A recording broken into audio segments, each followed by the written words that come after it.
It's a total shock that Pushpa actor Allu Arjun is arrested as per the media reports.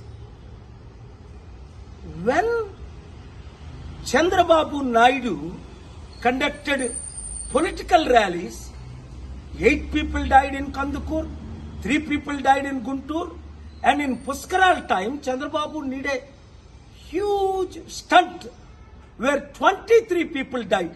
Did the police arrest him? Did the police call him to the police station? Did the police question him? Wow!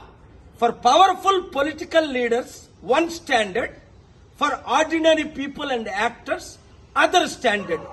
చూడండి, Pushpa actor Allu Arjun ఇప్పుడు పోలీసులు arrest చేశారట.